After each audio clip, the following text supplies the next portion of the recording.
Nanginig ang buong katawan ko, para akong binuhusan ng malamig na tubig. Hindi ako makahinga. Ang mga salita ng manager ng bangko ay paulit-ulit na umaalingaw-ngaw sa aking isipan. Paulit-ulit, kahit na ibinaba ko na ang telepono, kahit na tahimik na ang buong bahay. Rinig na rinig ko pa rin ang boses niya. Ginoong Reyes, kailangan ninyong pumunta rito sa sangay ng BPI. Agad, ngayon din. At ang sunod niyang sinabi. Ang mga salitang nagpatigil sa tibok ng puso ko. At sir, pakiusap, huwag kayong pupunta ng mag-isa. Isama ninyo ang inyong mga anak. Huwag kayong mag-isa. Huwag pumunta ng mag-isa. Sa loob ng 67 taon ko sa mundong ito. 67. Hindi pa ako nakarinig ng ganitong babala mula sa isang manager ng bangko. Hindi ito paanyaya. Hindi ito tungkol sa isang promo o bagong investment. Ito ay isang babala, isang masamang pangitain. Nakaramdam ako ng takot, hindi takot para sa pera, kundi takot sa kung ano ang matutuklasan ko. Bakit kailangan ko ng kasama? Bakit kailangan nandiyan ang mga anak ko? Para saan? Para saluhin ako kapag bumagsak ako? Para alalayan ako kapag hindi ko nakinaya ang maririnig ko? 2 buwan pa lang ang nakararaan. 2 buwan pa lang mula nang iwan ako ng aking mahal na asawa. Si Corazon. Kinuha siya ng isang biglaang atake sa puso. Isang umaga ng Martes, nasa kusina lang kami. Hawak niya ang tasa ng kape. Kape na hindi na niya kailanman maiinom. Bigla na lang, nawala siya. Sa loob ng 8 linggo, 8 mahahabang linggo, namuhay ako na parang robot, gumigising, kumakain, nagliligpit ng gamit, sinasara ang mga account, inaayos ang mga papeles, ang burokrasya ng kamatayan. Akala ko, tapos na ang pinakamahirap na bahagi. Akala ko, ang pagluluksa na lang ang natitira. Akala ko, alam ko na ang lahat ng dapat kong malaman. Pero nagkamali ako. Malaki ang pagkakamali ko. Ang pangalan ko ay Antonio Reyes. Isinilang ako sa Malolos, Bulacan, noong taong 1959. Ikinasal ako kay Corazon noong 1982. 43 taon. 43 taon kaming nagsama sa iisang bubong. Nagsalo sa iisang kama, naghati sa iisang buhay. Sa loob ng mahabang panahon na iyon, buong akala ko, kilala ko ang babaeng pinakasalan ko. Buong akala ko, wala kaming tinatago sa isa't isa dahil iyon ang aming sumpaan, walang lihiman. Kami ay simpleng tao lamang. Nagpalaki kami ng 2 anak na lalaki sa isang simpleng bahay sa Quezon City. Ako ay nagtrabaho bilang isang engineer. Si Corazon naman. Siya ay nagturo sa kindergarten sa loob ng 3 dekada. 30 taon siyang nag-alaga ng mga bata. Siya ay mabait, mapagmahal, relihiyosa. Laging nagsisimba tuwing linggo. Laging nagdadasal bago kumain. Pero ang tawag na iyon mula sa bangko, binago nito ang lahat. Bigla akong napaisip, sino ka ba talaga, Corazon? Bakit sinabi ng manager na huwag akong pupunta ng mag-isa? Anong klaseng sikreto ang kaya mong itago na kailangan ko pa ng resback? Na kailangan ko pa ng lakas ng loob mula sa mga anak natin? Nakaramdam ako ng kirot sa dibdib. Hindi ito sakit sa puso. Ito ay sakit ng pagdududa. Mayroon ba akong hindi alam? Mayroon bang ibang pamilya? Mayroon bang utang? O mas malala pa? Mayroon bang ibang tao? Sa kulturang Pilipino, ang tiwala ay sagrado. Ang pagsasama ng mag-asawa ay banal. Kapag may tinago ka, para mo na ring ninakawan ang asawa mo ng kanyang dignidad, ng kanyang karapatan, na malaman ang totoo. Tinatawag natin itong isang lahi, iisang dugo, iisang yaman, iisang hirap. Pero ngayon, pakiramdam ko ay tinalikuran ako ng sarili kong asawa kahit na nasa kabilang buhay na siya. Pakiramdam ko, may ginawa siya na wawasak sa alaala ng aming pamilya. Walang utang na loob. Iyan ang pumasok sa isip ko, hindi sa akin, kundi parang winalang bahala niya ang aming pinagsamahan, ang aming 43 taon kung may problema. Bakit hindi niya sinabi sa akin? Kung may kailangan siya, bakit hindi siya lumapit sa akin? Ako ang haligi ng tahanan. Ako ang dapat na sandalan niya. Pero bakit parang may sarili siyang mundo na hindi ko pwedeng pasukin? Ang sakit. Ang sakit, isipin na ang taong katabi mo sa pagtulog gabi-gabi ay may tinatagong bahagi ng kanyang buhay na nakakandado. At ngayon lang, ngayong wala na siya, Saka lang mabubuksan ang kandadong iyon. Tinawagan ko agad si Ricardo, ang panganay namin. Tay, napatawag ka? May nangyari ba? Ang boses niya ay puno ng pag-aalala. Alam kong nag-aalala siya sa akin dahil mag-isa na lang ako sa bahay. Hindi ko alam, anak, ang sagot ko. Nanginginig pa rin ang boses ko. Tumawag ang manager ng BPI, si Ginoong Santos. May nakita daw siyang hindi karaniwan sa account ng nanay mo. Hindi karaniwan? Anong ibig sabihin nun, Tay? Hindi ko alam. Ayaw niyang sabihin sa telepono. Basta ang sabi niya, kailangan nandoon kayong dalawa ng kapatid mo. Ngayon din. Tumahimik sa kabilang linya. Ramdam ko ang bigat ng katahimikan. Sige, Tay. Susunduin ko si Danilo. Dadating kami diyan. Ibinaba ko ang telepono. Tumingin ako sa paligid ng aming sala. Nakita ko ang mga litrato namin. Ang wedding picture namin noong 1982. Ang mga litrato noong graduation ng mga bata. Ang huling Pasko namin na magkakasama. Lahat ng iyon, parang biglang naging peke, parang biglang naging palabas lang. Kung may tinago si Corazon, kung may ginawa siyang mali, aalamin ko ito. Hindi ako titigil hanggat hindi ko nalalaman ang buong katotohanan. Karapatan ko ito, bilang asawa, bilang ama. Hindi ito paghihiganti. Hindi ako galit sa kanya. Pero kailangan ko ng katarungan para sa sarili kong kapayapaan. Kailangan kong maintindihan kung bakit. Bakit, Corazon? Kung may winaldas kang pera. Kung may ibinigay kang yaman sa iba na dapat ay para sa mga anak natin. Aalamin ko kung sino sila. Aalamin ko kung bakit sila mahalaga sa iyo. Mas mahalaga pa kaysa sa pagsasabi sa akin ng totoo. Nagbihis ako. Sinuot ko ang aking barong na formal. Kahit pupunta lang kami sa bangko, gusto kong harapin ang katotohanan ng may dignidad. Gusto kong ipakita kay Ginoong Santos at sa kung anumang sikreto ang naghihintay sa amin na ako ay si Antonio Reyes. At hindi ako matitinag. Dumating ang mga anak ko, si Ricardo, naka-Amerikana, si Danilo. Ang bunso namin na laging emosyonal. Namumugto pa rin ang mga mata niya dahil sa pagkamis sa nanay niya. Tay, ayos ka lang ba? Tanong ni Ricardo. Hinawakan niya ang balikat ko. Mahigpit. Ayos lang ako. Pagsisinungaling ko. Nalilito lang ako. Ano sa tingin mo ang tungkol dito? Tanong ni Danilo. Wala akong ideya. Sagot ko. Pero seryoso ang boses ng manager. Parang may namatay ulit. Sumakay kami sa kotse. Tahimik ang biyahe papuntang bangko. Ang langit sa Maynila ay kulay abo. Nagbabadya ang ulan. Parang nakikiayon ang panahon sa nararamdaman ko. Papunta kami ngayon sa isang lugar kung saan mabubunyag ang lahat. Maaaring pagkatapos ng araw na ito. Magbabago ang tingin namin kay Corazon. Maaaring masira ang imahe niya bilang isang perpektong ina at asawa. Pero handa ako. Kailangan kong maging handa dahil sa huli. Ang katotohanan lang ang magpapalaya sa amin kahit gaano pa ito kasakit, kahit gaano pa ito kapait. Haharapin namin ito. Kaming tatlong lalaki ng pamilya Reyes. Sama-sama, tulad ng gusto ng manager. Kung may niloko man si Corazon, kung may tinraidor man siya, aayusin namin ito. Pero hindi ako papayag na manatili kami sa dilim. Pumasok kami sa bangko. Ang lamig ng aircon ay tumagos sa buto ko. Sinalubong kami ni Ginoong Santos. Seryoso ang mukha niya, walang ngiti. Dinala niya kami sa isang maliit na kwarto. Isinara ang pinto. Parang ikinulong kami sa isang vault. Ginoong Reyes, panimula niya. May inilabas siyang isang makapal na folder. Salamat at dinala ninyo ang mga anak ninyo. Tumingin ako sa folder. Doon nakatago ang sagot. Doon nakatago ang 28 taong lihim ni Corazon. Huminga ako ng malalim.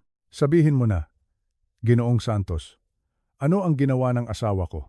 At sa sandaling iyon, nang buksan niya ang folder, tumigil ang mundo ko. Ang nakita ko ay hindi ko inaasahan. Isang bagay na hindi ko kailanman naisip na magagawa ng aking asawa. Isang lihim na nagkakahalaga ng milyon-milyong piso. At isang pangalan ng lalaki na hindi ko kilala. Sino siya? At bakit siya binibigyan ng asawa ko ng pera buwan-buwan sa loob ng halos 3 dekada? Bago tayo magpatuloy sa kwentong ito, bago natin alamin kung ano ang laman ng folder na iyon, pakiusap, mag-subscribe muna kayo sa aming channel. Pindutin ang like button kung gusto ninyong malaman ang katotohanan at sabihin ninyo sa akin sa comments sa ibaba. Taga saan po kayo nakikinig ngayon?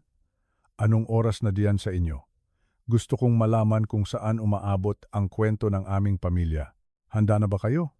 Huminga ng malalim. Dahil ang susunod na mangyayari ay yayanig sa inyong paniniwala tungkol sa pag-ibig at pamilya. Ito ang kwento ni Corazon. At ang lihim na dinala niya hanggang sa hukay. Nakatayo kami sa harap ng bangko. Ang tatlong lalaking naiwan ni Corazon. Ako, si Ricardo, at si Danilo. Ang langit ay kulay abo. Parang nakikiayon sa bigat na nararamdaman ko sa aking dibdib. Tumingin ako sa aking mga anak. Si Ricardo, ang panganay ko, ay nakasuot ng kanyang mamahaling Amerikana. Isa siyang matagumpay na abogado sa Makati. Sanay siya sa mga kaso. Sanay siya sa mga problema ng ibang tao. Pero ngayon, nakikita ko sa mga mata niya ang pag-aalala. Ito ay hindi kaso ng ibang tao. Ito ay tungkol sa sarili niyang ina. Sa tabi niya ay si Danilo, ang bunso ko. Siya ang guro, ang manunulat, ang may malambot na puso. Suot niya ang kanyang lumang jacket na paborito niya. Nakayuko siya. Ang mga kamay ay nakasuksok sa bulsa. Alam kong siya ang pinakaapektado sa pagkawala ng kanyang nanay. Sila ang magkasundo. Sila ang laging nag-uusap tungkol sa mga libro at tula. Huminga ako ng malalim. Handa na ba kayo? Tanong ko sa kanila. Tumango lang sila at sabay-sabay kaming pumasok sa loob ng bangko. Ang lamig ng aircon ay sumalubong sa amin. Tahimik sa loob. Ang tunog lang ng mga makinang bumibilang ng pera at ang mahihinang bulungan ng mga teller ang maririnig. Pakiramdam ko ay pumasok kami sa isang lugar na bawal. Isang lugar na may tinatagong sekreto. Sinalubong kami agad ni Ginoong Santos. Ang manager ng bangko, malit na lalaki siya, payat, may suot na salamin. At sa mukha niya, nakita ko ang isang ekspresyon na ayaw kong makita. Awa at kaba. Ginoong Reyes, bati niya sa akin. Salamat at dinala ninyo ang mga anak ninyo. Tulad ng pakiusap ko, hindi na kami nagpaligoy-ligoy pa. Dinala niya kami sa isang pribadong silid, isang conference room na may malaking mesa sa gitna. Umupo kaming tatlo sa magkakatabing upuan, parang mga akusado na naghihintay ng hatol. Isinara ni Ginoong Santos ang pinto ng dahan-dahan. At pagkatapos, umupo siya sa tapat namin. May hawak siyang isang makapal na folder. Kulay kayumanggi. Luma na ang itsura. Ginoong Reyes, panimula niya. Ang boses niya ay mahina pero seryoso. Ang ipapakita ko sa inyo ay sensitibo. Kaya ko kayo pinatawag na magkakasama dahil naniniwala ako na kailangan ninyong marinig ito bilang isang pamilya. Ginoong Santos, sabi ko. Sinikap kong patatagin ang boses ko. Kinakabahan na ako. Pakiusap. Sabihin na ninyo kung ano ito. Binuksan niya ang folder. Kumuha siya ng isang papel at idinulas ito sa ibabaw ng mesa papunta sa akin. Tiningnan ko ang papel. Isa itong bank statement, pero hindi ko ito pamilyar. Nakasulat sa itaas ang pangalan ng asawa ko, Corazon Reyes, at ang address namin sa Quezon City. Tama ang pangalan, tama ang address. Pero ang account number? Hindi ko ito alam. Ito ay isang account na binuksan ng inyong asawa noong taong 1996, paliwanag ni Ginoong Santos. Account number na nagtatapos sa 7743. Pamilyar po ba kayo dito? Umiling ako. Dahan-dahan. Hindi, sagot ko. Hindi ko ito alam. Ang alam ko, iisa lang ang joint account namin. Wala kaming tinatago sa isa't isa. Wala kaming ideya na may ganito si nanay, sabad ni Ricardo. Kinuha niya ang papel at sinuri ito gamit ang mata ng isang abogado. Nakita namin ito habang inaayos ang mga papeles matapos pumanaw si Mrs. Reyes, patuloy ng manager. At ang dahilan kung bakit ko kayo pinatawag ay dahil sa aktibidad ng account na ito sa loob ng 28 taon. Tuloy-tuloy ang automatic payment na lumalabas dito. Payment? Tanong ni Danilo. Bayad para saan? May utang ba si nanay? Umiling si Ginoong Santos. Kumuha siya ng isa pang papel at ibinigay sa amin. Hindi ito bayad sa utang. Ito ay regular na pagpapadala ng pera. Buwan-buwan. Walang palya. Mula pa noong Nobyembre 1996. Tiningnan ko ang pangalan na nasa papel. Ang pangalan ng taong tumatanggap ng pera. Manuel Bautista. Sino si Manuel Bautista? Wala akong kilalang Manuel. Wala kaming kamag-anak na Bautista. Tiningnan ko ang mga anak ko. Baka sakaling kilala nila. Pero pareho silang blanko ang mukha. Pareho silang nagtataka. Sino ang taong ito? Tanong ni Ricardo. Ang boses niya ay tumigas. At magkano ang ipinapadala ng nanay ko sa kanya? Huminga ng malalim si Ginoong Santos bago sumagot. Tinitigan niya ako sa mata. 180,000 piso, buwan-buwan. Nanlaki ang mga mata ko. Parang huminto ang ikot ng mundo. 180,000. Buwan-buwan? Imposible, bulong ko. Saan kukuha ng ganoong kalaking pera si Corazon? Guro lang siya, engineer lang ako, wala kaming ganyang yaman.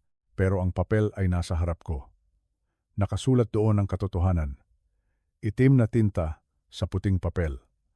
Ang pangalan ng asawa ko, ang pangalan ng ibang lalaki, at ang halagang hindi ko maubos maisip.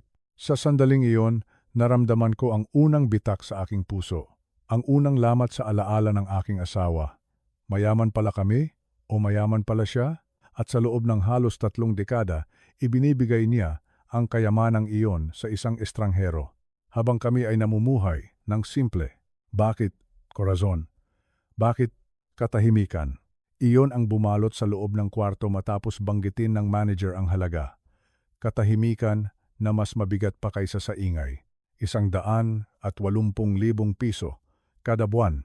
Nagsimula akong mag-compute sa isip ko. Kahit na magulo ang utak ko, gumana ang pagiging engineer ko. Mahilig ako sa numero. Pero ang numerong ito ay nakakatakot. 180,000 multiplied by 12 months. Iyan ay mahigit 2 milyon sa isang taon. 2 milyon. Multiplied by 28 years. Diyos ko po. Mahigit 60 milyong piso. 60 milyon ang nasambit ko ng malakas.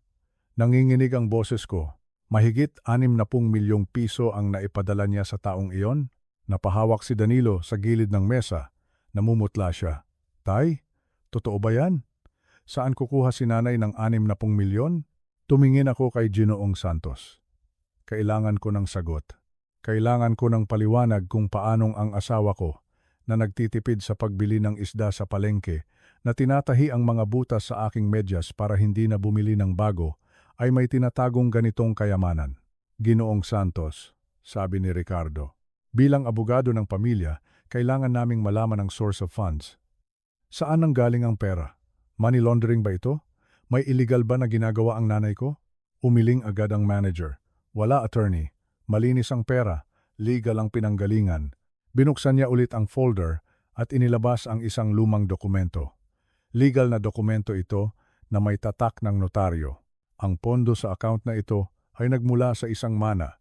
Inheritance. Mana? Tanong ko. Opo, mula sa mga magulang ni Mrs. Reyes. Ang inyong mga biyenan. Namatay sila noong 1996, hindi po ba? Tumango ako. Tandang-tanda ko ang taong iyon. 1996. Ang taon ng kalungkutan. Namatay ang tatay ni Corazon dahil sa sakit noong Enero. At sumunod ang nanay niya noong Oktubre. Lumalabas dito, paliwanag ni Ginoong Santos, na may naiwan silang malaking lupain sa Laguna na naibenta noong taong iyon. Ang hati ni Mrs. Reyes ay umabot sa halos 40 milyon noong panahong iyon. Inilagay niya ito sa time deposit at investments, kaya lumago at naging sapat para tustusan ang buwan ng padala. Napaupo ako sa sandalan ng upuan. May mana siya. Mayaman pala ang mga magulang niya. At nung nakuha niya ang pera, hindi niya sinabi sa akin. Hindi niya sinabi sa mga anak namin. Naalala ko noong mga panahong iyon. 1998. 2 taon matapos niyang makuha ang pera, nasira ang bubong ng bahay namin dahil sa bagyo. Tumutulo ang ulan sa kwarto namin. Wala kaming pera, pampaayos. Kinailangan kong mag-loan sa SSS. Kinailangan kong mag-overtime sa trabaho. Nagtiis kaming maglagay ng timba sa sahig kapag umuulan. Nakita niya akong nahihirapan.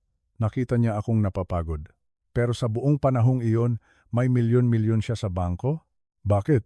Bakit niya kami tiniis? Bakit niya itinago? Hindi ko maintindihan, sabi ni Danilo. Bakit ibibigay ni nanay ang pera kay Manuel Bautista? Charity ba ito? Foundation ba ito? Umiling si Ricardo. Ang isip niya ay mabilis na tumatakbo. Hindi ito charity, Danilo, sabi ni Ricardo ng madiin. Ang charity, nagbibigay ka kung kailan mo gusto. Nagbibigay ka ng barya-barya. Pero ito, 180,000 pesos fixed amount kada buwan. Sa loob ng 28 taon, hindi yan charity. Tumingin sa akin si Ricardo. Tay, obligasyon yan, utang yan, o di kaya blackmail. Blackmail? Nanlamig ako sa salitang iyon. Bakit magbabayad ang nanay ng ganyan kalaki sa isang tao kung hindi siya tinatakot o kung hindi siya inobligang magbayad? Paliwanag ni Ricardo. Humarap kami kay Ginoong Santos. Sino si Manuel Bautista? Tanong ko ulit. Ano ang relasyon niya sa asawa ko? Bakit siya ang nakikinabang sa yaman na dapat ay para sa pamilya namin? Nag-aalangan si Ginoong Santos. Tumingin siya sa kanyang mga papel bago sumagot. Nung tumigil ang padala dahil sa pagkamatay ni Mrs. Reyes, tumawag dito si Ginoong Bautista. Galit siya, nagtatanong. At ang sabi niya, tumigil sandali ang manager. Ang sabi niya, karapatan niya ang pera dahil pamilya daw siya. Pamilya? Ang salitang pamilya ay parang bombang sumabog sa loob ng tahimik na silid na iyon. Pamilya? Ulit ko. Paano nangyari yon? Kilala ko ang buong angkan ni Corazon. Taga Bulacan sila. Kilala ko ang mga pinsan, tiyuhin, tiyahin, walang Bautista sa kanila. Tumingin ako sa mga anak ko. Baka may alam sila na hindi ko alam. Baka may ikinuwento ang nanay nila na hindi nakarating sa akin. Pero pareho silang gulat. Pareho silang naguguluhan. Sinabi ba niya kung paano sila naging magkamag-anak? Tanong ni Ricardo. Ang boses niya ay naging matalas, parang nagtatanong sa testigo sa korte. Ang sabi niya, dahan-dahang sagot ni Ginoong Santos, si Mrs. Reyes ay kanyang tiyahin. Auntie, tiyahin? Napakunot ang noo ko. Imposible. Nag-iisang anak na babae si Corazon, dalawa lang silang magkapatid. At doon. Sa sandaling iyon, biglang bumalik sa akin ang alaala. Dalawa lang silang magkapatid, si Corazon. At ang kuya niya, si Mateo. Biglang bumigat ang dibdib ko. Ang pangalang iyon ay matagal nang hindi nababanggit sa aming bahay, hindi dahil sa galit, kundi dahil sa sakit. Sobrang sakit ng alaala ni Mateo para kay Corazon, kaya iniiwasan naming pag-usapan. Si Tito Mateo, bulong ni Danilo. Tumingin siya sa akin. Tay, di ba namatay si Tito Mateo noong 1996 din? Muli na namang lumabas ang taong iyon. Ang account ay binuksan noong Nobyembre 1996. Ang mga magulang ni Corazon ay namatay noong 1996. At si Mateo, ang kaisa-isang kapatid ni Corazon, ang paborito niyang kuya, ay namatay noong Mayo 1996. Isang taon, isang pamilya, isang serye ng trahedya, at isang sikretong nagsimula. Ginoong Santos, tanong ko. Nanginginig na ang tuhod ko kahit nakaupo ako. Kailan eksaktong nagsimula ang pagpapadala ng pera? Tiningnan ng manager ang dokumento. November 15, 1996 po. Napapikit ako. Si Mateo ay namatay noong Mayo. Isang aksidente sa sasakyan sa Cavite. Sabi ng pulis, nawalan ng kontrol ang sasakyan, bumangga sa puno. Dead on arrival. Naalala ko ang iyak ni Corazon noon. Halos hindi siya makahinga. Halos himatayin siya sa punerarya. Sabi niya, kasalanan niya kung bakit wala siyang nagawa. Kasama siya sa sasakyan noon. Oo, kasama siya. Si Corazon ang nagmamaneho? Hindi. Si Mateo ang nagmamaneho. Si Corazon ay pasahero. Nakaligtas siya na may kaunting galos lang. Pero si Mateo, durog ang katawan. Tay, tawag ni Ricardo. Ano ang iniisip mo? Ang kuya Mateo niyo, sabi ko. Ang boses ko ay parang nanggagaling sa malalim na balon. May anak ba si Mateo? Nagkatinginan ang magkapatid. Wala kaming alam, tay. Ang alam namin, hiwalay sa asawa si Tito Mateo nung namatay siya. Wala kaming nakilalang pinsan. Pero may kutob ako. Isang masamang kutob. Kung ang Manuel Bautista na ito ay nagsasabing pamangkin siya ni Corazon at kung si Mateo lang ang kapatid ni Corazon, iisa lang ang ibig sabihin nito. Si Manuel ay anak ni Mateo, isang anak na hindi namin kilala o isang anak na itinago. May iniwan bang contact number si Manuel? Tanong ko sa manager. Opo, sagot ni Ginoong Santos. Inabot niya sa akin ang isang maliit na calling card. Sabi niya, hinihintay daw niya ang tawag ninyo. Alam daw niyang darating ang araw na ito.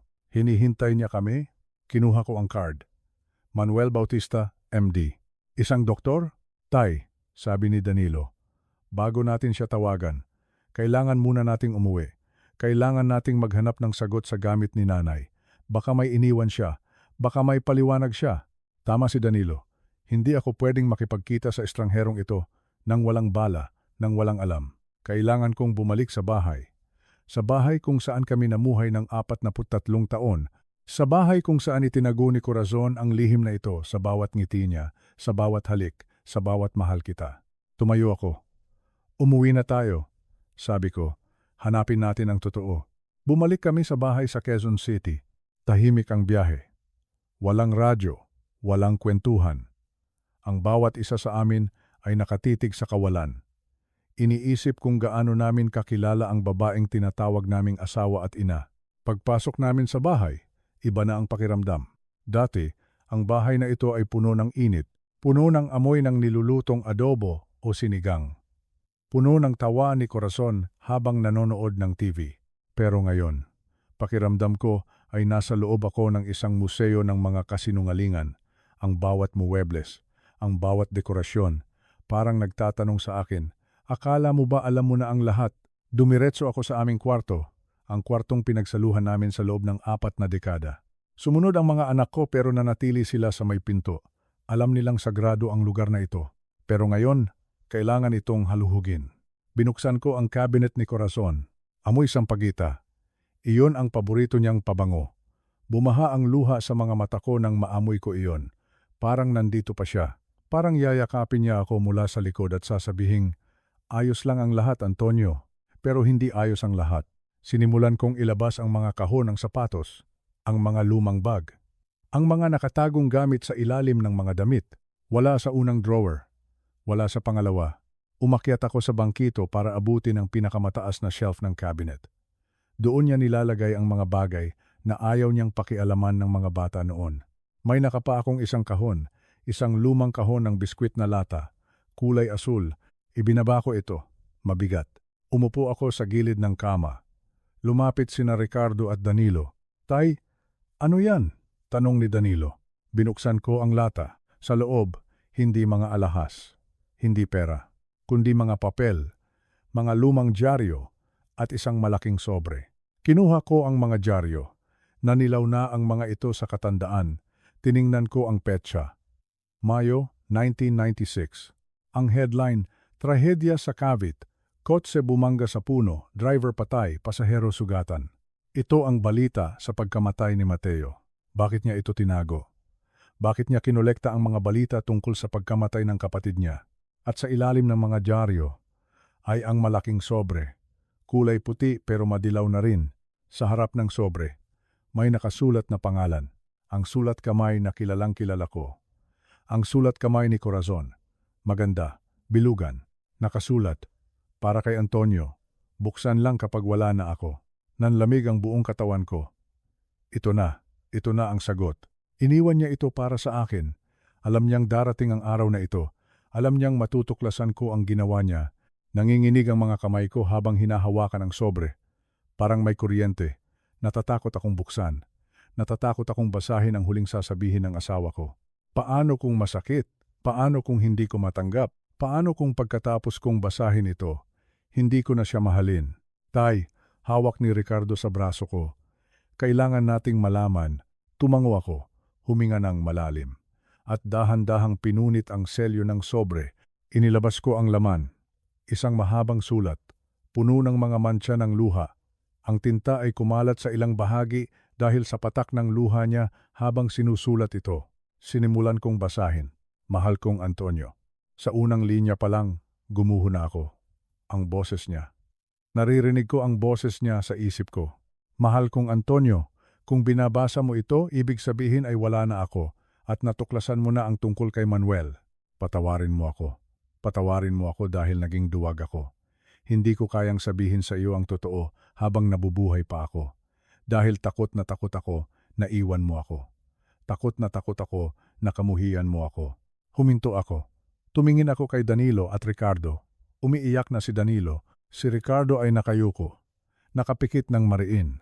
Ipinagpatuloy ko ang pagbabasa.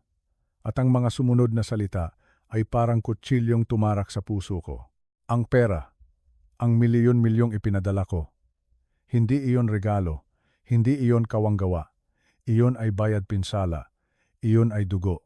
Dahil, Antonio, hindi aksidente ang nangyari kay Kuya Mateo. Napasinghap ako. Hindi aksidente? Ako ang may kasalanan. Ako ang pumatay sa kanya. Patuloy kong binasa ang sulat. Ang bawat salita ay parang patak ng asido sa aking puso. Antonio, sulat niya. Alam mo ang kwentong sinabi ko sa pulis. Alam mo ang kwentong alam ng lahat. Na umiwas si Kuya Mateo sa isang aso. Na nawalan siya ng kontrol sa manibela. Na aksidente ang lahat. Pero kasinungalingan yon. Isang malaking kasinungalingan na binuo ko dahil sa takot. Huminto ako sandali para punasan ang aking luha. Ang mga anak ko ay nakatingin lang sa akin. Naghihintay. Ang totoo, pagpapatuloy ng sulat, nag-aaway kami ni Kuya sa loob ng kotse. Galit na galit ako noon. Tungkol sa mana, tungkol sa pera, tungkol sa mga bagay na walang kwenta kung iisipin ngayon. Sinigawan ko siya, Antonio. Sinabi ko sa kanya na sana hindi ko na lang siya naging kapatid. Napahawak ako sa bibig ko. Si Corazon? Ang mabait kong asawa? Nagsabi ng ganoon? Lumingon siya sa akin para sumagot. Galit din siya. At sa segundong iyon, sa kakarampot na segundong iyon, na hindi siya nakatingin sa kalsada. Doon nangyari ang lahat. Hindi aso ang iniwasan namin. Nasa kurbada kami. At dahil lumingon siya sa akin, huli na nung makita niya ang puno.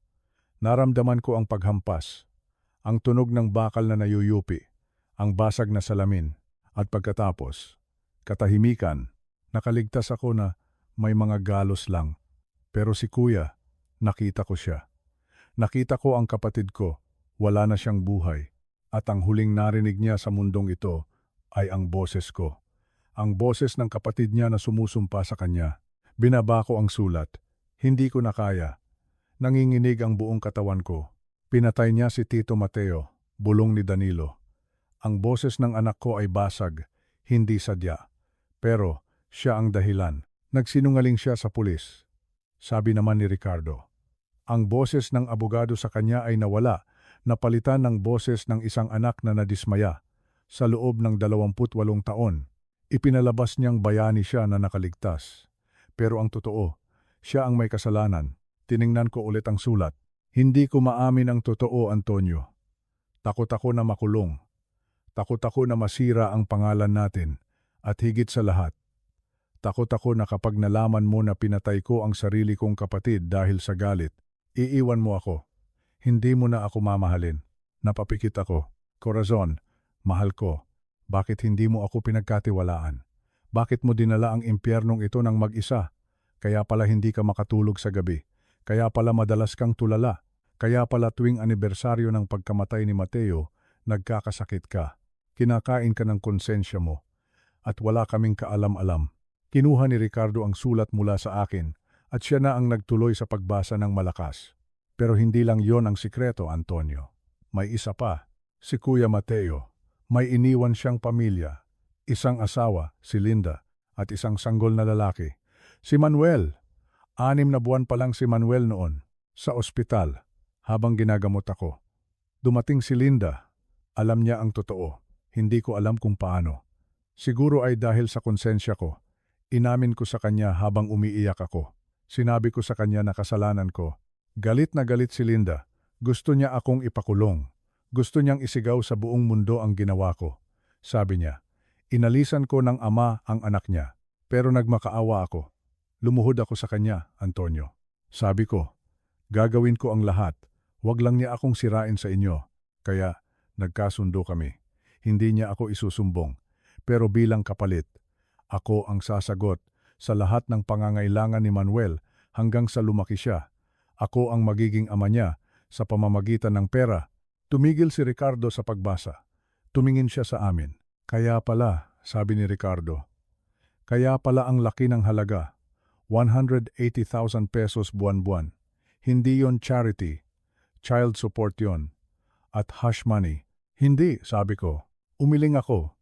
Makinig ka sa susunod na sinabi ng nanay mo. Binasa ulit ni Ricardo ang huling bahagi. Alam ko ang iniisip mo, Antonio. Iniisip mo na blackmail ito, pero hindi. Tinanggap ko ang kondisyon ni Linda hindi dahil sa takot, kundi dahil ito ang aking penitensya. Ang pera na nakuha ko sa mana nina tatay at nanay. Hindi ko iyon pwedeng gamitin para sa sarili nating pamilya. Dahil pakiramdam ko, pera iyon na may bahid ng dugo. Dugo ng kapatid ko, kaya ibinigay ko ang lahat kay Manuel, bawat sentimo. Pinag-aral ko siya sa magandang eskwelahan. Ibinigay ko ang buhay na dapat ay ibibigay ni Kuya Mateo sa kanya. Iyon lang ang paraan para mabuhay ako sa araw-araw nang hindi nababaliw. Iyon ang paraan ko para humingi ng tawad sa Diyos. At kay Kuya, napaupo si Danilo sa sahig. Yakap niya ang kanyang tuhod. Ang bigat, tay, sabi niya. Ang bigat ng dinala ni nanay. Habang tayo, masaya tayong kumakain. Masaya tayong nagbabakasyon. Siya. Nagbabayad siya ng utang na hindi mababayaran ng kahit anong salapi. Doon ko naintindihan. Ang pera ay hindi nawala. Hindi ito winaldas. Ito ay ginamit para magbuo ng isang buhay na sinira ng isang pagkakamali. Si Corazon ay hindi lang isang sinungaling. Siya ay isang taong nagsisisi, isang taong nagmamahal kahit sa gitna ng matinding kasalanan. Tinawagan ko ang numero sa calling card. Hello? Sagot ng isang lalaki sa kabilang linya. Manuel? Sabi ko. Ako si Antonio, ang asawa ni Corazon. Alam na namin ang lahat. Gusto ka naming makita. Kinabukasan. Nagpunta kami sa Marikina, sa isang simpleng coffee shop malapit sa ilog. Doon ang tagpuan. Kaming tatlong mag-aama ay dumating ng maaga. Walang umiimik. Ang kaba sa dibdib ko ay parang tambol. Ano ang sasabihin ko sa anak ng taong pinatay ng asawa ko? Paano ko siya haharapin? Eksaktong 5:00, bumukas ang pinto ng coffee shop. Pumasok ang isang lalaki. Napatayo ako.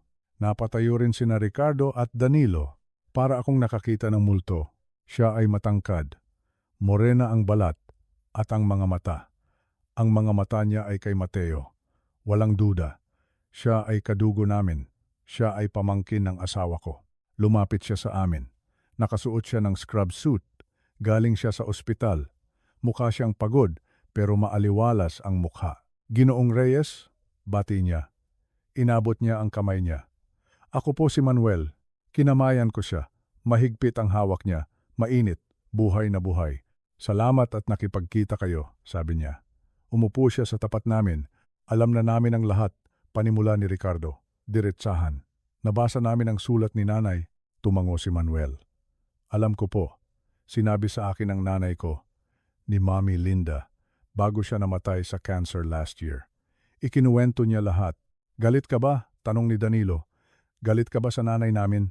Tiningnan ni Manuel si Danilo. At nakita ko ang isang ngiti. Isang malungkot pero tapat na ngiti. Noong una, sabi ni Manuel. Nung bata ako, nagtataka ako bakit wala akong tatay. Bakit may nagpapadala lang ng pera pero hindi nagpapakita. Pero nung nalaman ko ang totoo, nung nalaman ko na si Tita Corazon ang dahilan, tumigil siya sandali, huminga ng malalim. Hindi po ako galit. Kasi naramdaman ko ang pagmamahal niya. Kahit sa malayo, pagmamahal? Tanong ko. Paano mo naramdaman yon? Pera lang ang ipinadala niya. Umiling si Manuel. Hindi lang pera, Tito Antonio. Dahil sa kanya, naging doktor ako. Emergency medicine doctor. Araw-araw, nagliligtas ako ng buhay. Sabi ng nanay ko, pangarap daw ng tatay ko na maging doktor. Pero hindi natupad. Tinupad ni Tita Corazon ang pangarap ng tatay ko sa pamamagitan ko. Binigyan niya ako ng pagkakataon. Kung wala ang tulong niya, baka hindi ako nakapag-aral. Baka wala ako dito ngayon. Napaluha ako. Ang akala ni Corazon, nagbabayad lang siya ng utang. Pero hindi niya alam, nagtatanim siya ng binhi ng pag-asa. At isa pa, dagdag ni Manuel. May kinuha siya sa kanyang bag. Hindi lang pera ang ipinapadala niya. Nanatili kaming nakaupo sa loob ng maliit na coffee shop sa Marikina. Ang ingay ng mga sasakyan sa labas ay parang nawala sa pandinig ko. Ang tanging naririnig ko lang ay ang pintig ng sarili kong puso at ang mabibigat na paghinga ni Manuel sa gitna ng aming mesa. Sa pagitan ng mga tasa ng kape na lumamig na, may inilabas siyang isang bagay mula sa kanyang bag. Isang tumpok ng mga sobre. Hindi lang ito basta mga papel. Ito ay mga alaala. Ito ay mga piraso ng panahon na inipon sa loob ng maraming taon. Ang iba ay luma na. Naninilaw na ang papel. Lukot na ang mga gilid. Halatang paulit-ulit na binabasa, paulit-ulit na hinahawakan. Ang iba naman ay bago pa, makikintab, makukulay, may pula, may asul, may puti. Tinitigan ko ang mga sobre. Pamilyar sa akin ang mga ito. Nakikita ko ang ganitong klasing mga sobre sa ibabaw ng tokador ni Corazon sa bahay. Tuwing Disyembre o tuwing may okasyon. Ano ang mga yan? Tanong ko. Kahit na may kutob na ako kung ano ang isasagot niya. Huminga ng malalim si Manuel. Hinaplos niya ang ibabaw ng mga sobre ng may pag-iingat para bang ginto ang hawak niya. Para bang ito ang pinakamahalagang yaman na pag-aari niya. Ito po ang koneksyon ko sa kanya, sagot ni Manuel. Ang boses niya ay mahina, basag. Ito po ang mga sulat ni Tita Corazon. Tumingin siya sa akin. Ang mga mata niya ay puno ng lungkot. Tuwing birthday ko, tuwing Pasko, tuwing graduation ko, patuloy ni Manuel. Mula noong bata pa ako, hanggang sa maging doktor ako. Laging may dumarating na card, laging may dumarating na sulat. Kumuha siya ng isang maliit na card na may disenyong lobo at cake. Pambata. Walang return address sa likod, sabi niya. Walang pangalan ng nagpadala sa loob. Walang pirma. Walang lagda. Ibinigay niya sa akin ang card. Pero alam ko. Alam ko kung kanino galing. Dahil naramdaman ko, tinanggap ko ang card. Nanginginig ang kamay ko. Binuksan ko ito, doon. Sa gitna ng puting papel, nakita ko ang sulat kamay na kilalang kilala ko. Ang sulat kamay na nakasama ko sa loob ng 43 taon. Ang bilugan niyang letrang O, ang mahahaba niyang buntot sa letrang Y. Ito ay sulat ni Corazon. Walang duda. Binasa ko ang nakasulat. Maligayang kaarawan sa iyo, Manuel. Ngayong 18 taong gulang ka na. Naway maging mabuti kang tao. Ipagmalaki mo ang iyong ama. Tandaan mo na mahal ka namin. Kahit sa malayo, walang pangalan sa ibaba. Walang nagmamahal, Tita Corazon. Blanco. Pero ang pagmamahal ay nandoon. Umapaw sa bawat tinta ng ballpen. Napalunok ako. May bikig sa lalamunan ko. Naalala ko ang araw na yan. Ang araw na 18 years old si Manuel. Naalala ko na nakita ko si Corazon sa sala. Nagsusulat siya. Akala ko, naglilista lang siya ng bibilhin sa palengke o nagsusulat ng lesson plan para sa school. Nung tinanong ko siya kung ano ang ginagawa niya, ang sabi niya sa akin, "Wala lang ito, Antonio. May binabati lang ako." Hindi ko alam noon. Hindi ko alam na sa sandaling iyon, kinakausap niya ang anak ng kapatid niya. Kinakausap niya ang batang binibuhay niya gamit ang kanyang sakripisyo. Binabasa ko ito palagi, sabi ni Manuel.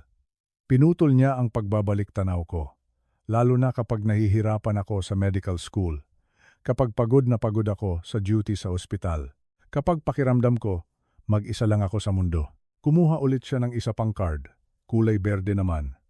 Card para sa Pasko. Ito po. Ito ang dumating nung pumasa ako sa board exam, sabi niya. May ngiti sa kanyang mga labi habang inaalala. Sabi niya dito. Binasa ni Manuel ng malakas. Anak, doktor ka na. Wala nang mas sasaya pa sa akin ngayon. Sigurado ako. Nakangiti ang tatay mo sa langit. Ang tagumpay mo ay kabayaran sa lahat ng hirap. Ipagpatuloy mo ang pagtulong sa kapwa. Iyon ang pinakamagandang regalo na maibibigay mo sa mundo. Tumulo ang luha sa mata ni Manuel. Isang butil, 2 butil, hanggang sa magsunod-sunod na. Sa bawat card na ito, Tito Antonio, sabi niya, tumingin siya sa akin ng diretso. Nararamdaman ko ang pagsisisi niya. Nararamdaman ko ang lungkot niya. Pero higit sa lahat, nararamdaman ko rin na mahal niya ako bilang pamangkin. Hindi lang bilang obligasyon, hindi lang bilang parusa sa sarili niya. Minahal niya ako, dagdag niya. Kahit hindi niya ako mahawakan, kahit hindi niya ako mayakap. Minahal niya ako sa pamamagitan ng mga sulat na ito. Napayuko ako. Tama siya. Minahal siya ni Corazon. Si Corazon ay hindi lang isang babaeng nabubuhay sa guilt. Siya ay isang babaeng punong-puno ng pag-ibig. Sobra-sobra ang pag-ibig niya, kaya kinaya niyang mahalin ang anak ng taong napatay niya nang hindi sinasadya. Gusto ko sana siyang pasalamatan, patuloy ni Manuel. Ang boses niya ay naging garalgal, punong-puno ng panghihinayang. Iyon lang naman ang gusto ko eh. Ang makaharap siya, kahit isang beses lang, pinunasan niya ang kanyang mukha gamit ang likod ng kanyang palad. Gusto ko sanang sabihin sa kanya na, Tita, okay lang, Tita, pinatawad na kita. Matagal na, hindi mo kailangang pahirapan ang sarili mo. Hindi mo kailangang magtago. Yumuko si Manuel. Ang balikat niya ay umaalog sa pag-iyak. Kaso, huli na ang lahat, ang mga salitang iyon. Huli na ang lahat, parang tinik na bumaon sa puso ko. Huli na, wala na si Corazon. Namatay siya na bitbit pa rin ang bigat sa dibdib niya. Namatay siya sa kusina namin na hindi naririnig ang mga salitang pinapatawad kita mula sa bibig ni Manuel. Namatay siya na ang akala niya galit sa kanya ang mundo. Ang sakit. Ang sakit isipin na ang huling emosyon na naramdaman ng asawa ko ay takot at guilt, hindi kapayapaan. Tumulo na rin ang luha ko. Hindi ko na mapigilan. Umiyak ako para sa asawa ko. Umiyak ako para sa mga pagkakataong nasayang. Para sa mga taong lumipas na puno ng lihim. Tahimik kaming lahat. Ako, si Ricardo, si Danilo, at si Manuel. Ang coffee shop ay naging saksi sa aming pagluluksa, pero biglang nagsalita si Danilo. Hindi pa huli ang lahat. Napatingin kami sa kanya. Si Danilo, ang bunso ko, ang laging tahimik, ang laging nasa gilid. Ngayon, siya ay nakaupo ng tuwid. Ang mata niya ay mapula, pero matapang. Anong ibig mong sabihin, Danilo? Tanong ko. Hindi pa huli ang lahat para marinig ni nanay ang kapatawaran, sabi niya. Iniurong ni Danilo ang kanyang upuan palapit kay Manuel. Hinawakan niya ang kamay ni Manuel na nakapatong sa mesa. Mahigpit. Mainit. Nandito tayo, sabi ni Danilo. Nandito ang pamilya niya. Kami ang extension niya.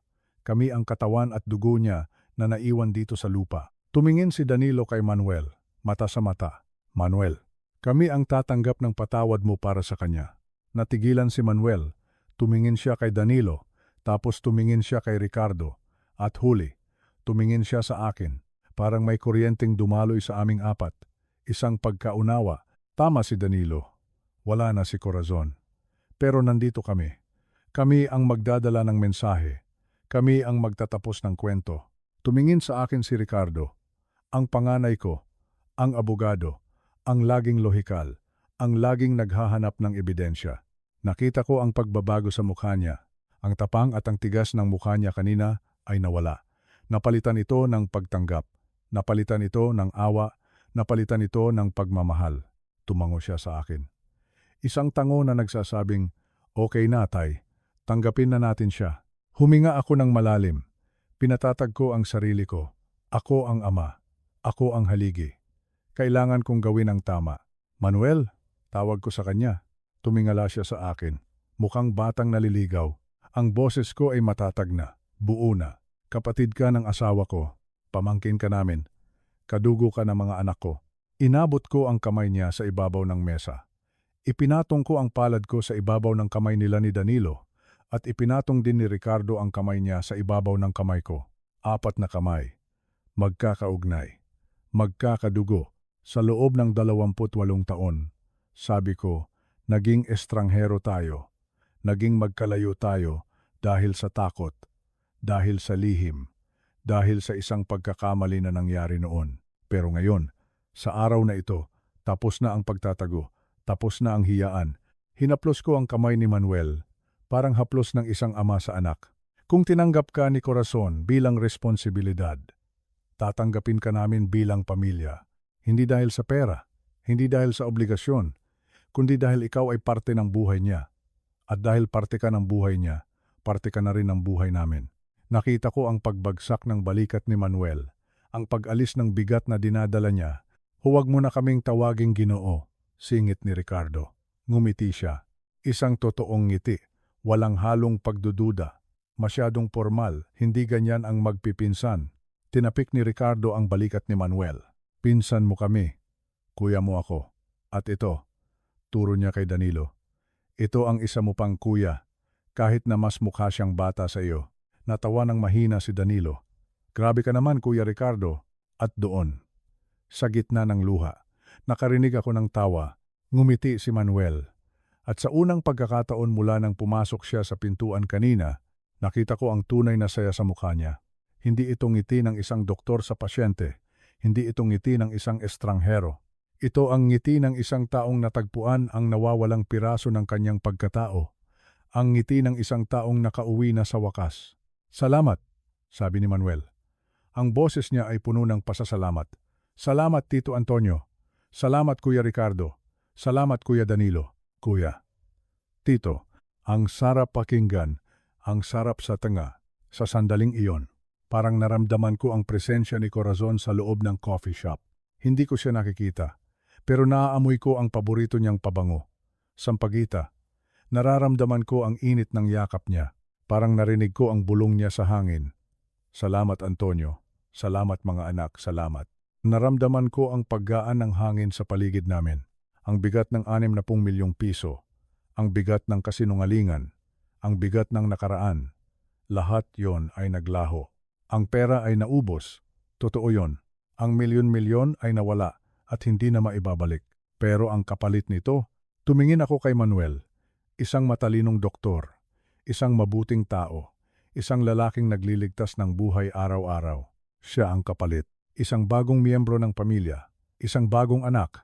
Isang patunay na kahit sa pinakamadilim na pagkakamali, kahit sa pinakamalungkot na trahedya, pwedeng sumibol ang liwanag, pwedeng may mabuhay na maganda. Ang puhunan ni Corazon ay hindi na sayang. Tumubo ito ng pagmamahal. Pinunasan ko ang huling luha sa aking pisngi. Tumayo ako.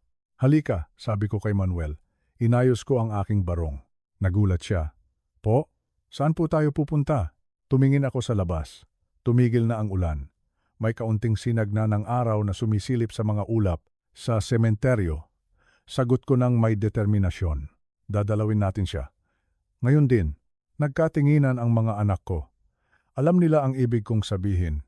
Sasama ka sa amin, Manuel, sabi ko. Ipapakilala ka namin sa kanya ng formal, hindi bilang sekreto, hindi bilang obligasyon, kundi bilang pamilya. Sasabihin natin sa kanya na ayos na ang lahat, na narinig na natin ang kwento, na natanggap na natin ang totoo. Lumapit ako kay Manuel at inakbayan siya. Sasabihin natin sa kanya na pwede na siyang magpahinga. Wala na siyang dapat alalahanin. Tumango si Manuel. Mabilis siyang kumilos. Iniligpit niya ang mga sulat at maingat na ibinalik sa bag. Para bang handa na siyang harapin ang puntod ng kanyang tiyahin. Hindi bilang isang multo ng nakaraan, kundi bilang pag-asa ng kinabukasan. Naglakad kami palabas ng coffee shop. 4 na lalaki, magkakatabi, at sa wakas, alam kong mapapatawad ko na rin si Corazon ng buong buo. Hindi dahil sa naintindihan ko ang lohika ng ginawa niya. Mahirap pa ring intindihin yon, kundi dahil nakita ko ang naging bunga ng kanyang sakripisyo. Nakita ko si Manuel, ang pamilya namin ay hindi nasira ng katotohanan. Mas lumaki pa ito, mas tumibay, mas naging buo. Sumakay kami sa kotse. At sa unang pagkakataon sa loob ng 2 buwan, hindi na ako natatakot sa bukas. Dahil hindi na ako nag-iisa, kasama ko na ang aking mga anak, ang 3 kong anak. Linggo ng umaga, maaliwalas ang langit. Ang sikat ng araw ay tumatagos sa mga dahon ng malaking puno ng akasya dito sa sementeryo. Ito ang paborito mong puno, Corazon. Naalala ko noong nabubuhay ka pa. Sabi mo, gusto mong mahimlay sa lugar na may lilim, sa lugar na hindi mainit, sa lugar na presko. At heto ka na ngayon. Natupad ko na ang hiling mo. Dala ko ang paborito mong mga bulaklak, mga puting rosas, at sampaguita, ang bango ng sampaguita. Parang amoy mo noong unang beses tayong nagkakilala sa sayawan sa bayan ng Malolos. 43 taon na ang nakalilipas. Umupo ako sa bangkito sa tapat ng iyong lapida. Marmol na puti, nakaukit ang pangalan mo, Corazon Reyes, at ang mga petsa ng iyong pagsilang at paglisan. Hinaplos ko ang malamig na bato. Nandito na naman ako, mahal, bulong ko. Linggo ngayon, alam kong hinihintay mo ako. Tahimik ang paligid. Tanging huni ng mga ibon at ihip ng hangin ang maririnig. Sa di kalayuan, may ibang pamilya na nagdadasal din. Pero dito sa pwesto natin, tayong 2 lang. Huminga ako ng malalim. Ang bigat na nararamdaman ko noong mga nakaraang linggo. Ang galit, ang pagkalito, ang sakit ng pagkatuklas sa lihim mo. Unti-unti na itong nawawala. Napapalitan ito ng isang uri ng kapayapaan. May ibabalita ako sa iyo, Corazon, sabi ko sa lapida. Parang kausap lang kita ng harapan. Parang nakaupo ka lang sa tabi ko at nakikinig. Sigurado akong magugustuhan mo ang ibabalita ko. Tumigil ako sandali.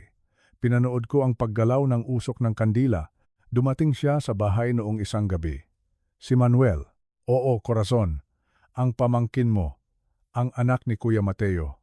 Ang batang tinulungan mo sa loob ng 28 taon nang hindi ko alam. Napangiti ako ng mapait, pero may halong tamis. Alam mo ba? Kamukhang kamukha siya ni Mateo. Ang tangkad niya, ang hugis ng mukha niya, pati ang pagtawa niya. Nung pumasok siya sa pinto ng bahay natin, parang bumalik ang panahon. Parang nakita ko ulit ang kuya mo noong bata pa tayo. Kasama niya ang fiancé niya, si Sarah, isang nurse. Mabait na bata, bagay na bagay sila.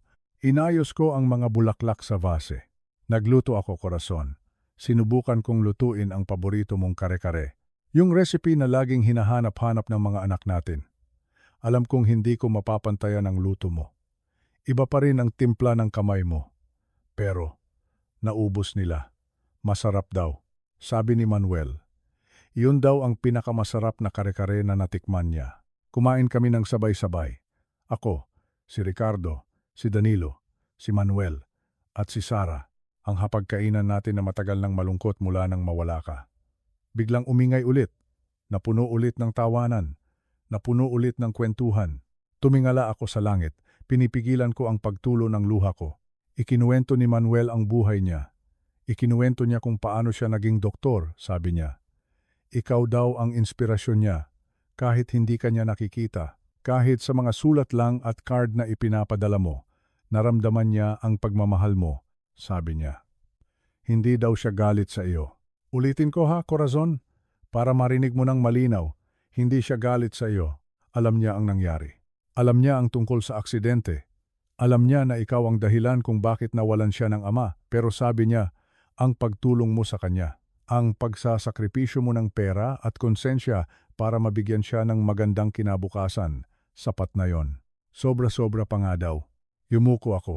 Napaluhan ako ng tuluyan. Bakit hindi mo sinabi sa akin, mahal? Bakit mo dinala yon ng mag-isa? 43 taon tayong mag-asawa. Akala ko, kaya nating pagtulungan ang lahat. Pero itinago mo ang pinakamabigat na dalahin. Natatakot ka ba na husgahan kita? Natatakot ka ba na iwan kita kapag nalaman kong ikaw ang dahilan ng pagkamatay ni Mateo? Mali ka, Corazon. Mali ka. Kung sinabi mo sa akin noon, baka nagalit ako. Oo, tao lang ako. Baka nasaktan ako dahil nagsinungaling ka. Pero hinding-hindi kita iiwan. Tutulungan kitang buhatin ang krus na yan. Hindi sana naging ganito kabigat ang buhay mo kung dalawa tayo. Hinaplos ko ulit ang pangalan niya sa bato. Pero naiintindihan ko na ngayon. Naiintindihan ko na kung bakit mo ginawa. Ginawa mo yon dahil sa pagmamahal. Pagmamahal sa kapatid mo. Pagmamahal sa pamangkin mo. At pagmamahal sa amin. Ayaw mo kaming madamay sa gulo. Ayaw mong masira ang pamilya natin. Kaya pinili mong ikaw na lang ang magdusa. Ikaw na lang ang magbayad. Buwan-buwan, piso-piso, luha at pawis. Ang tapang mo, Corazon. Ang tapang-tapang mo. Noong una, nung nalaman ko ang tungkol sa pera, yung 60 milyon, nang hinayang ako. Naisip ko, ang dami nating pwedeng gawin sa perang yon. Pwede sana tayong magbiyahe sa Europe. Pwede sana tayong bumili ng mas malaking bahay. Pero, nung nakita ko si Manuel, nung nakita ko siyang nagliligtas ng buhay sa ospital, nung nakita ko kung anong klaseng tao siya lumaki, na-realize ko, sulit ang bawat sentimo, hindi mo winaldas ang pera. Ibinuhos mo ito sa isang bagay na mas mahalaga pa sa ginto. Ibinuhos mo ito sa buhay ng isang tao. Binigyan mo ng kinabukasan ang anak ng kapatid mo. Binayaran mo ang utang na dugo ng pagmamahal at pagkalinga. Huminga ako ng malalim. Ang hangin ay humampas sa mukha ko. Malamig, presko, parang yakap. Kaya ngayon, Corazon, sa harap ng puntod mo, gusto kong sabihin ito sa iyo. Pinapatawad na kita. Pinapatawad kita sa pagsisinungaling mo. Pinapatawad kita sa pagtatago mo ng sikreto sa loob ng 28 taon. Pinapatawad kita sa hindi pagtitiwala sa akin na kaya kong intindihin ang lahat. Wala na ang galit. Wala na ang tampo. Ang natitira na lang ay paghanga at pagmamahal dahil sa huli. Ang nakikita ko ay hindi ang pagkakamali mo, kundi ang pagbabayad mo. Nakikita ko ang isang ina na handang gawin ang lahat para itama ang mali. Tumayo ako at naglakad palapit sa puno ng akasya. Hinawakan ko ang balat ng puno. Magaspang. Matanda na. Alam mo, Corazon, may nabasa si Danilo tungkol sa mga basag na bagay. Sabi niya, tayong mga tao ay parang mga palayok. Minsan, nababasag tayo. Nagkakaroon tayo ng mga bitak dahil sa mga pagkakamali natin, dahil sa mga kasalanan natin. Pero ang bitak na yon, hindi ibig sabihin na tapon na tayo. Hindi ibig sabihin na wala na tayong kwenta. Ang mahalaga ay kung paano natin pinagdikit ulit ang mga basag na piraso. Ikaw, Corazon, nabasan ka noong 1996. Noong namatay si Mateo. Nadurog ka, pero sa loob ng 28 taon, dahan-dahan mong binuo ulit ang sarili mo. Gamit ang pagtulong kay Manuel, gamit ang pagiging mabuting ina kina Ricardo at Danilo, gamit ang pagiging mabuting asawa sa akin. At ngayon, kahit wala ka na, ang ganda ng iniwan mong obra maestra. Ang pamilya natin ay mas lumaki. Ang pamilya Reyes at pamilya Bautista magkasama na ngayon. Si Manuel, inimbitahan niya kami sa kasal niya sa susunod na taon. Gusto niya, nandoon kami. Gusto niya, si Ricardo at Danilo ang maging groomsmen niya. At ako, napangiti ako. Tumulo na naman ang luha ko. Gusto niya, ako ang tumayo bilang tatay niya sa kasal. Dahil wala na ang papa niya at wala na rin ang mama niya. Pumayag ako, Corazon. Siyempre, pumayag ako. Tatayo ako doon para kay Mateo. At tatayo ako doon para sa iyo. Makikita mo kami mula diyan sa langit. Makikita mo ang pamilyang binuo ng sakripisyo mo. Magkakasama, masaya, at nagmamahalan. Bumalik ako sa pagkakaupo sa bangkito. Kaya magpahinga ka na, mahal ko. Wala ka nang dapat alalahanin. Bayad na ang utang, ligtas na ang sikreto, at higit sa lahat, minahal ka namin, minahal ka ni Manuel. Huwag ka nang umiyak diyan sa langit, huwag ka nang mag-alala. Nagawa mo na ang dapat mong gawin, naitama mo na ang mali. Tumingin ako sa orasan ko, oras na para umuwi. May tanghalian pa kami ni na Ricardo. Linggo ngayon, kaya siguradong dadalaw na naman ang mga apo natin. Aalis na ako, Corazon. Pero babalik ako sa susunod na linggo. Dadalhan ulit kita ng bulaklak at dadalhan kita ng kwento tungkol sa paghahanda sa kasal ni Manuel. Hinaplos ko ulit ang lapida sa huling pagkakataon. Paalam na muna, mahal. Matulog ka na ng mahimbing. Wala nang bangungot, wala nang takot. Mahal na mahal kita. Higit pa sa kahapon, higit pa sa nalaman ko. Dahil ang pagmamahal, ang tunay na pagmamahal, ay hindi tumitingin sa perpektong buhay, kundi sa kakayahan nating magpatawad at magsimula muli. Naglakad ako palayo sa puntod. Ang hangin ay umiihip sa aking likuran, parang isang banayad na haplos, parang sinasabi mong, salamat Antonio, salamat, at sa wakas. Payapa na ang puso ko. Ang kwento ng ating buhay ay hindi nagtapos sa trahedya. Nagtapos ito sa pag-asa. Naglakad ako palabas ng sementeryo. Ang sikat ng araw ay mainit sa aking balat. Buhay pa ako. At marami pa akong gagawin. Para sa mga anak natin. Para sa mga apo natin. At para kay Manuel. Ipagpapatuloy ko ang pagmamahal na sinimulan mo. Hanggang sa muli nating pagkikita, Corazon. Hanggang sa muli.